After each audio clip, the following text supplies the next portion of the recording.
Oh my, welcome back, Isaiah Rivera. You were away. You were in Vegas dunking with Donovan Hawkins off program.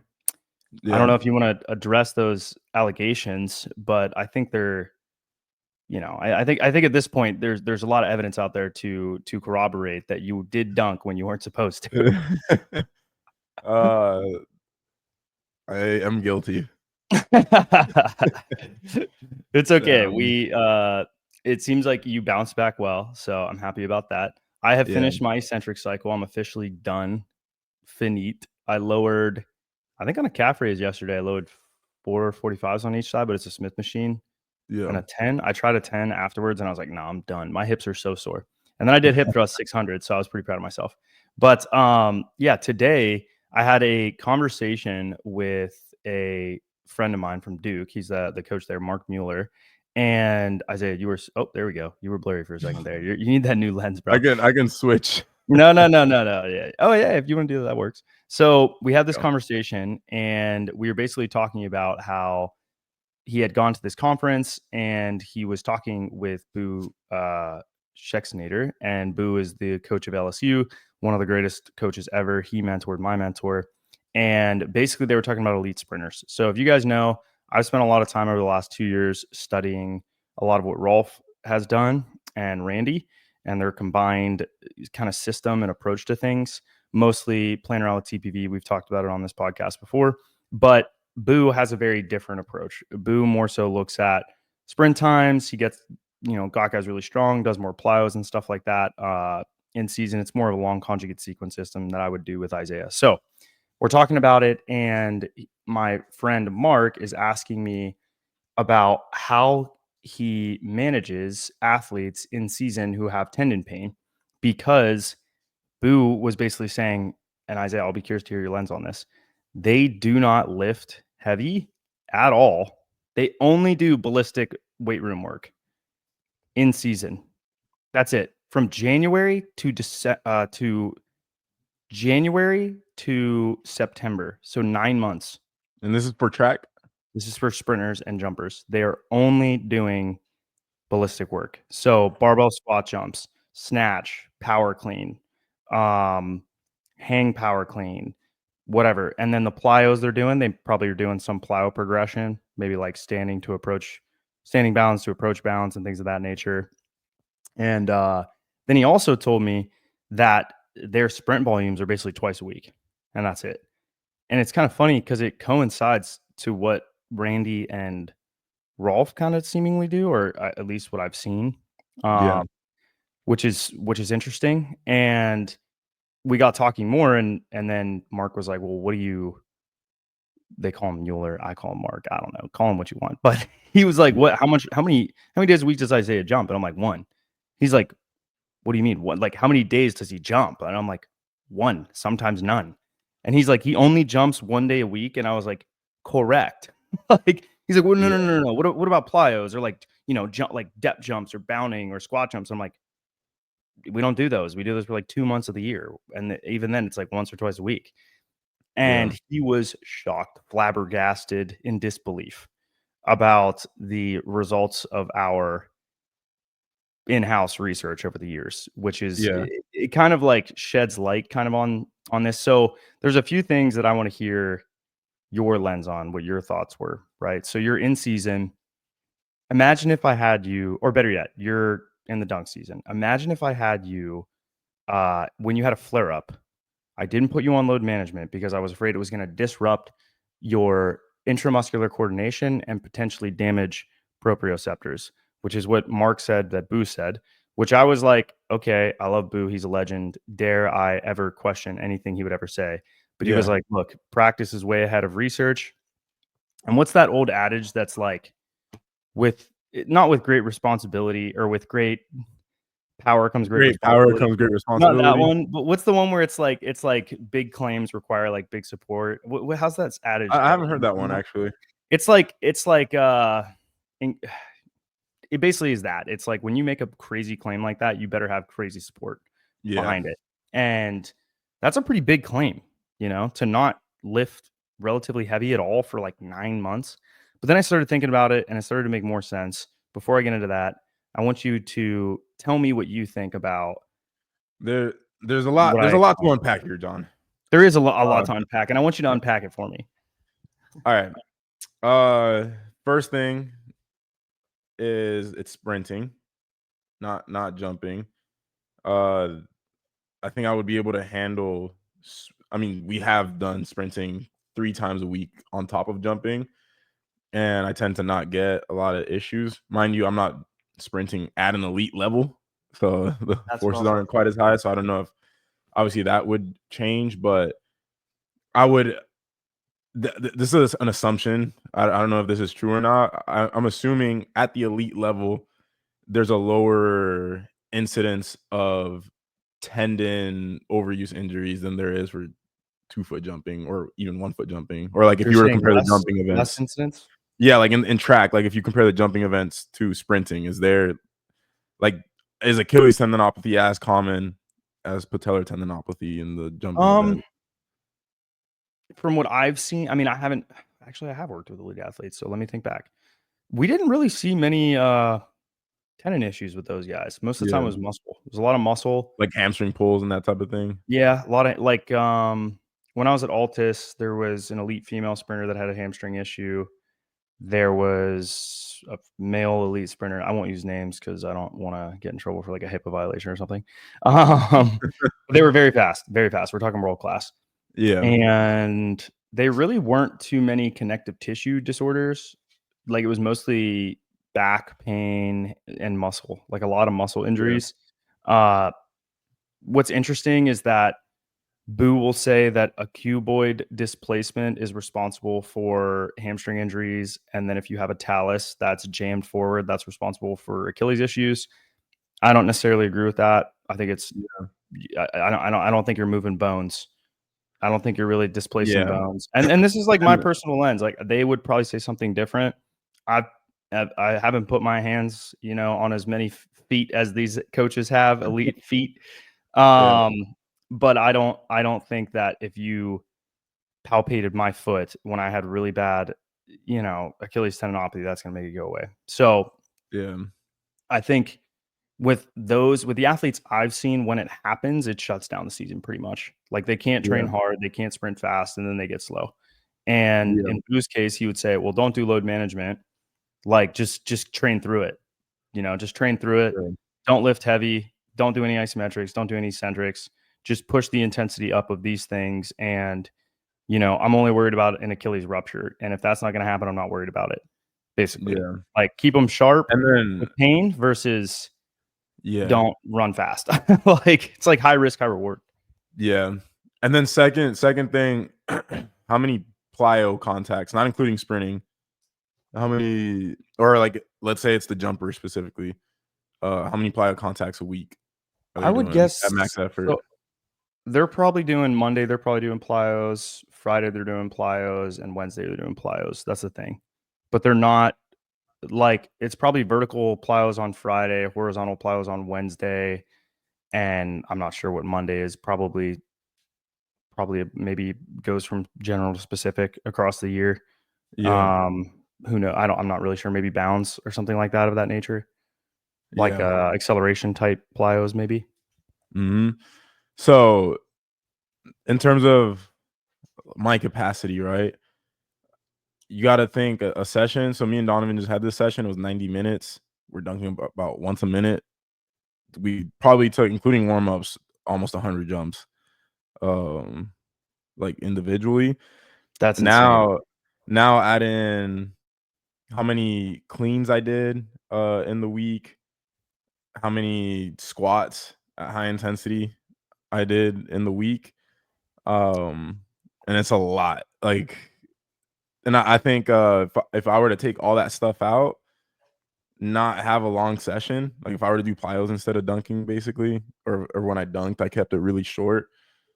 I might be able to handle doing that, but it's just not realistic with dunking. The other thing too is I don't know if it would make you better. Yeah, and that's Like, the third thing. I'm That's just the third like thing I get can't into. fathom. I mean, Austin more or less did this the last month, 2 months ago. He Yeah, basically just did ollies, sprinted, and jumped.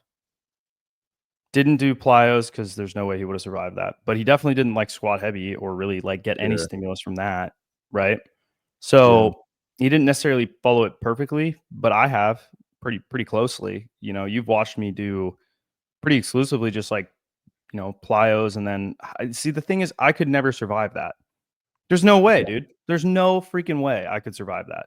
If you told And me I no ISOs, no max strength work for your tendons, go do plyos 3 to 4 days a week. There's no way. It yeah. would be impossible. And don't get me wrong, I'm not an elite athlete. I never will be an elite athlete by their standards. So they're going to say, well, who gives a shit? But Yeah. it matters to me. Like the approach matters to me. And I think that for those athletes that can handle it, like if you're, you know, let's say these coaches are working with 18 to 22 year olds. Yeah. Like that's a high risk, high reward environment. You got them for 4 years. You have to get them basically at a national championship level, and then they'll probably never run track again unless they're That winning is national actually championships. something I didn't think about. What, that Because they're 18 I'm to thinking 22 year for us, olds? our our our context for training is we're trying to do this for your lifetime. Yeah. Like we're trying to do this till you're freaking in your 50s. If we look at Andy, right? Yeah. Like this Yep. is something we have a goal of being able to go out and have sessions when we're 50. Yep. And I think it's a very different world. And then we kind of started leaning into the outputs that these elite guys are doing, right? And I don't think they're that good at plyos if you're a sprinter. If you're a jumper, long jumper, for sure, you're going to do the bounds and stuff like that at a really high level, but you're probably really light. So that's going to decrease the load a lot. And then you're not really seeing the same loads vertically. When I worked with elite Yeah. sprinters, they suck at vertical plyos. They're not good. They're not going to be a triple jumper when they go to bound. It's not going to look like a triple jumper. Yeah. Now, if you're a triple jumper, it's going to look great. But even then, those guys have to really manage the bounding volume and plyo volume from my And experience. Like my friend yeah. Josh Honeycutt, he was doing technical work twice a week. And that was like the session. The other days were basically just like recovery, you know, and he Yeah. wasn't doing any other plyos. Like bounding was and triple jumping was the plyo. It was just Yeah. very different in that sense. Bro, But it's also like time and time again, we just keep seeing being strong. Like my squatting it correlates to I saw your like video the other day. something about that combo of maintaining or driving up your strength in the squat and power clean and then jumping once a week. Like something about that. Like I actually pulled this video up as an example. I saw your So Instagram video. no, this is something else. So dunk camp 2024 when I was gonna go try to test 50.5. Did functional overreach, all this stuff. Didn't test it. Then if you compare this jump right here, What are you this about to bad show me? boy, When massive was that? jump, massive jump. This was in China, September 2024. You know what I was doing in the month leading up to that was slow squats. Slow squats, and really heavy though. Like it was like essentially almost a failure each time. Each time I would train. And I was jumping higher than when I tried to test at dunk camp. And we've What's seen it funny, multiple times. yeah, what's funny is like I view it's almost a deload. Like Yeah. I really feel like at this point when we do that stuff, it's just like unloading you. Bro, and Like, when I was it with like touches on qualities and then it unloads you. yeah. And then when I was at Donovan's house, because my flight was late, so we literally just hung out all day. And I was at his house, and then he pulled up two of the videos from earlier this month, like two of the dunk sessions, like the one we had at Kissimmee, and then we looked at the goldenrod one. And then I had the session with Donovan, and I thought at the session I was like, oh, like this is like pretty good, whatever. Then I looked at that session that we had in Kissimmee at how high I was jumping, and I was like, what the hell? And I was coming off of the Prince You're loop talking about the stuff. one you and I had, right? Yeah, yeah. And that was Yeah, coming it's off of the great. Prince loop, and I was just like, it's just I don't know what it is about that No, stuff. I really think it's an unload. Like I think it works like this. Initially, because I wrote the power chat. I mean, I wrote about power yesterday, Yeah. and I was talking about Bailey. Go lay down. Down. Damn, dude. It's Hold not on. a THP podcast It's without. not a THP podcast without my dog disrupting the podcast. But soon, the people don't know this, but soon I'll have an office and a podcast studio, and I'm so excited. We're getting Anyways, John out the so hood. we're getting The actually, literal no, hood. The actually, literal I hood. live in the hood. I don't know if you guys know John that, but lives I in the do. worst part of Orlando. I do. I live down the street from where many crimes happen, but it's just one street away, but it makes a world of difference. So I I got distracted. You I said think you were oh reading the yeah. power No, chapter. I think what happens is the strength work builds power early on in athletes. And then once you get to a point where your power's starting to taper off, right? You're getting diminishing returns because the threshold for adaptation is a lot higher. Then you start to increase intensity. Okay. You add power work in there. Same thing happens. Vertical goes up a little bit. And then you get to a point where you're at a crossroad and doing that stuff won't work anymore. And you got to do something else. So you do all this different stuff. And maybe you keep some of that stuff in there in specific ways that we want to get the adaptation that we want. And we finish it all up and get to the end of that progression, and then you're like, oh, I'm jumping like doo-doo. Makes sense. That makes perfect sense because we were Yeah. shooting for a lot of these tissue adaptations or these neurological adaptations. Your muscles got bigger, your tendons got stiffer, your nervous system is cooked though. So, as the kids say. So then what we do is we remove those things that are frying your nervous system You're and talking about the causing. power stuff. No, I'm talking about like what you're doing right now. Like I think your nervous system is in the hole, very much so. Yeah. So like there's nothing wrong with that. That's the point. That was the point of what we did. So we take that stuff out and we go back to the quote unquote stuff that always works. It's more so that you're well adapted to this stuff.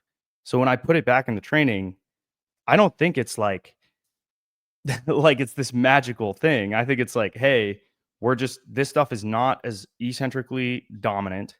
It's not as isometrically dominant. So there's no amortization really. It's just concentric work. Concentric work doesn't fatigue you quite as much, but it Yeah. allows you to get a really good neural stimulus. And I've seen this before on another researcher who's kind of like he's brazen. He's very like, for lack of a better word, he's a dickhead. I think his name's like Peter Davidson or something like that. But he's like a bodybuilding PhD guy who like, yeah, he's just a bro. But he talked about this and he made a good point. And he was like, there's good evidence to show that you get these tissue adaptations for like 6 to 8 weeks or 12 weeks, and then you back off doing all that stuff and just touch on some neural kind of focus based activity, and you'll perform at a way higher level, right? Like shoot for tissue adaptation, your nervous system is going to go to hell, and then remove that stuff and then touch on the neural aspects. And I think it's somewhat true. Like I wouldn't say we take that approach necessarily, but when we come back to this concentric work with cleans and all this other stuff, I think what happens is we touch on the neurological aspects without causing too much tissue damage. And I don't think it fatigues your nervous system enough to where you see yourself flat when you're Because I jumping. always jump high that first week, like first and second week of putting that stuff back in for some reason. Yeah, I it's think like, it's oh, I that. I feel think so good, like so powerful, and then yeah. it sometimes it'll drop off as we build up fatigue or whatever. But I think like that combo of volume intensity, like it takes you a little bit of time to get accustomed to it. But the other thing too is it gets you really healthy. Like that's a Yeah. big part of this is that this tissue adaptation does stress the tissue for a reason. That's what we're trying to achieve. We're trying to fatigue, stress, push for adaptation in tendons, in the nervous system, in the muscle, in if let's call it tighten if we're going as far as to say like, we're gonna really deep dive the physiology here. Like maybe we get more, myofibrils built in there, and we improve the resting length of pennation, the resting pennation length, or we improve the muscle length through doing faster eccentric work, or maybe the super maximal eccentric work. Like that sort of stuff is not necessarily directly immediately going to improve your vertical. I think, and I've said this multiple times, I think there's a lead in time before that stuff actually manifests in the form of an approach vertical, right? Like there's a transient effect of it that causes you to jump like doo-doo, and then eventually you back off from that stuff. And I think it really, really helps. Getting back to this though, I don't think that if I lifted you from September to, let's see, that would be like 3 months, September to January, that you would have meaningful tissue adaptation. You would perform at a high level the rest of the year, maybe, but you're going to get hurt probably. And you're not going to have meaningful tissue adaptation. That's what I think would happen. And I think when you're looking at elite sprinters and elite jumpers, the sensitivity to that stuff is so much higher. Like Yeah. for you to long jump far or high jump well or sprint fast, you basically have to feel 110%. You can't feel any level of fatigue. Everything Yeah. has to feel effortless. Everything has to feel bouncy. Everything has to feel good. And it's like what we're doing is slow in comparison. We're not doing like, dude, you're like a Tonka truck compared to these F1 cars on the track. Mm-hmm. There's nothing wrong with that. It's just they're different things. Like we're more like shot putters than we are, well, 2-foot jumpers specifically, but even 1-foot jumpers, they're not like 1-foot jumpers are, I mean, the closest is maybe triple jump. Even high jump is not the same. It's so slow. You get 3 steps. High jump, you get 10. Your ground Yeah. contact times are usually like 40% faster, and you have to generate rotation. It's just not the same. So Mhm. it's like a short approach triple jump is like dunking off one. It's just not the same. That's why you don't see Yeah. a lot of good long jumpers jump off one when they're on a basketball court. You'll see them default to 2. They can still do it off one, but it doesn't look like their long jump. It looks like you played basketball in high school. That's Yep. like the difference. And I think it's just that we're not as fast as these other guys. We're not as sensitive. We're not as elastic, believe it or not, in the sense of like stiffness, because we don't Yeah. have to be. And our event is irrespective of time. We can perform well with, we take infinite time on the ground. We could spend a second on the ground if that was possible. You could pause Yeah. for 30 seconds at the bottom of your squat in a jump. And if you can magically get to 50 inches, it doesn't mean you lose. It means you win. You Whereas know what's in funny? 100, you can't pause in the blocks for 30 seconds and win the race. You know what's funny about you saying the shot put? If you look at like the very end of the throw, I think the contact times are similar to I think it is. like Like the block like foot. this last little step, like he's generating force with this leg, and then this like it's similar to the last 2 steps in a 2-foot jump. Yep. The angles are a little bit different, but Yeah. And then obviously way more upper body involved right. in the action too, But the but time intervals, you start to look yeah. at them and you're like, this makes sense. Yeah. Like, And then if you look at what a shot putter does, it's as very far as their similar. training, yeah. Very, very similar. And your legs, I mean, you're basically shooting for the same legs here. It's just that, they carry like 80 pounds more Is it mass in just their gut. shot putter, but you be as lean as possible and don't put on as much upper body mass? Yeah, and we have higher eccentric demands than they do, I think. We have a lot more Yeah. momentum Oh, that we yeah. have to manage. Like, there is more rotational momentum in theirs, and we're more sagittal lateral momentum. Yeah. Like, we're doing then the frontal plane, which is side to side, and sagittal like this, some rotational. They're basically all like in the transverse plane, just Yeah. rotating, spinning, and they only move forward and backwards like whatever the size of the ring is. Yeah. 3 feet, and I don't know what it is, like, it's probably like 8 feet or something like that. I don't know, 6, Mhm. let's call it 6. Yeah. Like, I don't think I could lay down in the ring. Anyways, yeah, it's very different in that sense. You still need a block foot, still has a block foot, still has a whip and flail mechanism like we see in what you do, but it's Yeah. just not as, not quite as extreme, right? Like, I've never seen a shot putter's head jerk forward and their hair flatten on their face from Yeah. the braking forces like I see when you and Steven or, My someone that has neck, I was braking. telling you last week, my neck was sore after testing. Yeah, is that right? What were you Right, yeah, So, the back of my neck was, like, destroyed. Like, it was probably the most sore part of my body. It was right there from this. I have never experienced that because I'm a no, I have actually, weirdly, but I just don't jump as high. But I feel like it's a good place to stop. In short, if you guys watched it this far, biggest difference, I think, with why that works so well with Boo, higher risk, higher reward, younger guys, more durable guys, more sensitive event, probably faster events that require higher outputs during them and less specificity. The weight room is going to be a lot less specific to those guys than what it is for us. So I think that's a big part of it. And why we don't do plyos as much, Isaiah wouldn't survive. There's just, we do them 2 months of the year. I don't know if we're going to have time this year. We probably won't. I kind of messed up the plan by testing and jumping too much. And that is exactly why Ben asked. And I said, because he has no self-control. And Yeah. they were like, oh, really? And I'm like, it's that simple. Yep. But it doesn't seem to matter. It hasn't really mattered. So yeah, I hope you guys enjoyed the podcast. If you're interested in getting coaching by us, go to THPStrength.com. We love what we do. We love working with you guys, and we ultimately want to make you better. I've got a lot of other responsibilities to do today, so I've got to get going. Isaiah do you have a lot of responsibilities today? No. He's chilling. Yeah. Come hang out with me. All right, we'll see you guys tomorrow. Bye.